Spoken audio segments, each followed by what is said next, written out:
sentiments, he disinherited and cursed one morning after breakfast. The circumstance occurs to me with a singular clearness of recollection this evening. I remember eating muffins at the time, with marmalade. He led a miserable life, the son, I mean, and died early. It was a happy release on all accounts. He degraded the family very much.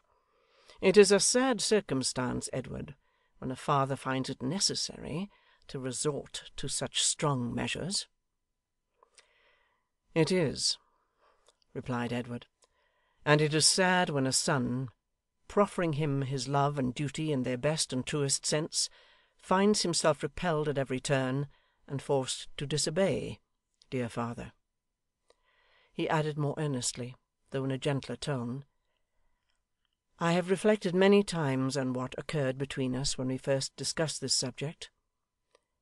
Let there be a confidence between us, not in terms, but truth. Hear what I have to say.'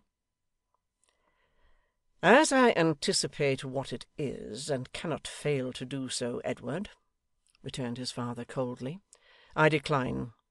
I couldn't possibly. I am sure it would put me out of temper, which is a state of mind I can't endure. If you intend to mar my plans for your establishment in life, and the preservation of that gentility and becoming pride which our family have so long sustained, if, in short, you are resolved to take your own course, you must take it, and my curse with it. I am very sorry, but there's really no alternative.' 'The curse may pass your lips,' said Edward, 'but it will be but empty breath. I do not believe that any man on earth has greater power to call one down upon his fellow, least of all upon his own child, than he has to make one drop of rain or flake of snow fall from the clouds above us at his impious bidding. Beware, sir, what you do.'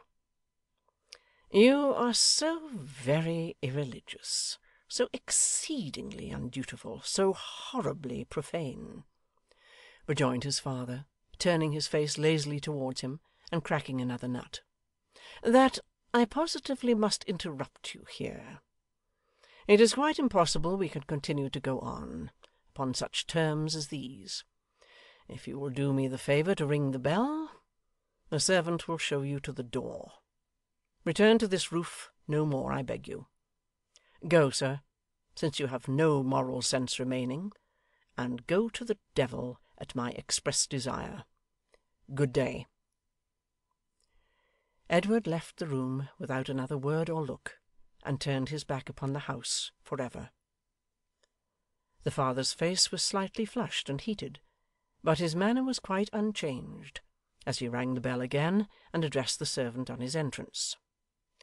'Peak, if that gentleman who has just gone out ' 'I beg your pardon, sir, Mr Edward?' 'Were there more than one, dolt, that you ask the question? If that gentleman should send here for his wardrobe, let him have it. Do you hear? If he should call himself at any time, I'm not at home. You'll tell him so, and shut the door.'